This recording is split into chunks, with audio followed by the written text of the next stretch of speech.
Hi viewers and hello everybody, কেমন আছেন সবাই? আশা করি সবাই অবশ্য ভালো আছেন। আজকে যে ভিডিওটি নিয়ে আসছি সেটা হচ্ছে আপনার 4 মিনিট 43 সেকেন্ড। সেই ভিডিওটা হচ্ছে এই ভিডিওটার মধ্যে আমি আপনাদেরকে জানিয়ে দিব এটা কী কারণে ভিডিও করছি বা কোন কারণে ভিডিও করছি বা এই ভিডিওটা আপনি কেন দেখবেন। আপনারা হয়তো বা জানেন যে বাংলার সবচেয়ে এক্সপেন্সিভ অর্থাৎ সবচেয়ে ব্যয়বহুল প্রজেক্ট সেটা হচ্ছে রূপপুর পারমাণবিক বিদ্যুৎ কেন্দ্র।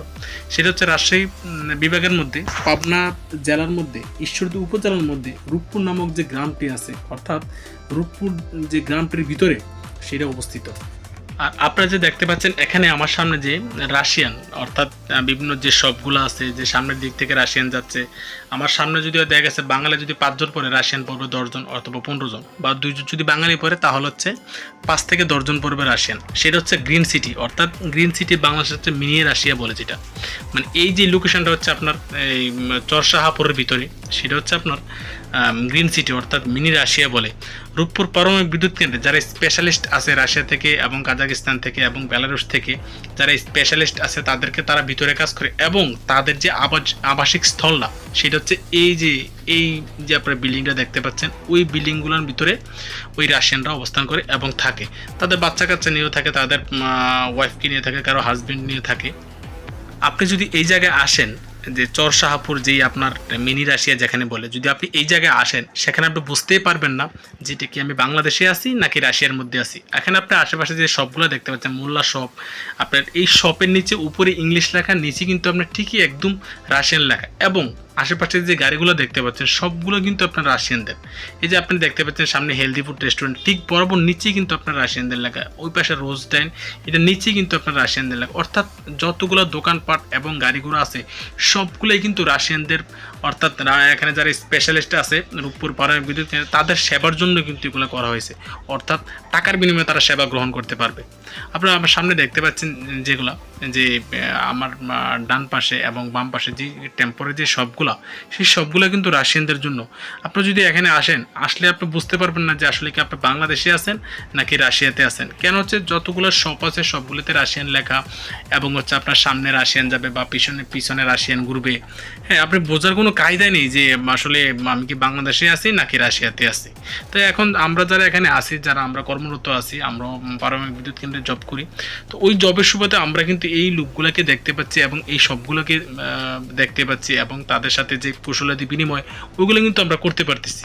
আপনারা জানলে অবাক হবেন যে এখানে আমাদের যে রূপপুর পারমাণবিক বিদ্যুৎ কেন্দ্র, সেটা হচ্ছে 1200 মেগাওয়াটের বিদ্যুৎ উৎপন্ন হবে ইনশাল্লাহ। যদি এটা শেষ হয় বাংলাদেশের মধ্যে, যে বিদ্যুতের যে চাহিদাটা সেটা ইনশাল্লাহ পূরণ হবে। তারপর হচ্ছে এটা যে নির্মাণ করবে সেটা হচ্ছে রাশিয়ার যারা ইউরেনিয়াম সাপ্লাই দিবে সেটা হচ্ছে রোসাটম। সেটা হচ্ছে পদ্মা নদীর গ্যাসে রূপপুর গ্রামে অবস্থিত। আর এটার যে কুলিং সিস্টেমটা, সেটা হচ্ছে আপনার যে কুলিং সিস্টেমটা কোথা থেকে করা হবে, সেটা পদ্মা নদী থেকে করা হবে। তারপরে হচ্ছে আপনার এটার ব্যয় দেওয়া হয়েছে 1,13,092 কোটি টাকা। যদি এটা আমরা শেষ করতে পারি, যদি বর্তমানে আপনাদের সুষ্ঠুভাবে শেষ করতে পারে, তাহলে হচ্ছে বাংলাদেশের যে বিদ্যুতের চাহিদাটা, সেই বিদ্যুতের চাহিদাটা পূরণ হবে। পাশাপাশি বিদ্যুৎ সাপ্লাই দিয়ে, বাইরের দেশে সাপ্লাই দিয়ে বাংলাদেশ অনেক টাকা আয় করতে পারবে, যেটা দেশের উন্নয়নের কাজে লাগাতে পারবে বাংলাদেশ।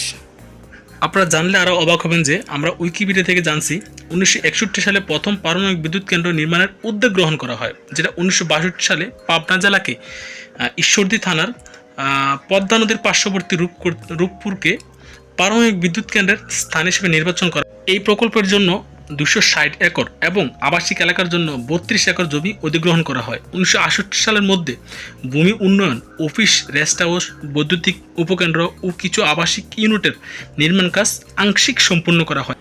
যাক, এগুলো বিস্তারিত আপনার উইকিপিডিয়া থেকে আপনার ইতিহাস জানতে পারবেন। কারো যদি জানার ইচ্ছা থাকে সেটা আপনার রূপপুর পারমাণবিক বিদ্যুৎ কেন্দ্র সার্চ দিয়ে আপনারা জেনে নিতে পারেন।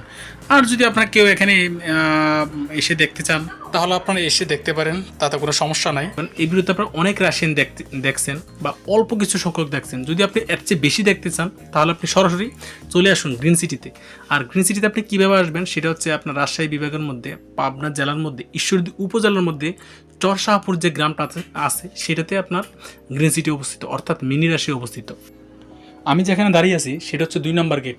হ্যাঁ, আমি যে ভিডিওটি দেখালাম আপনাদের কেমন লাগলো সেটা কিন্তু কমেন্ট বক্সে মন্তব্য জানাতে বলবেন না।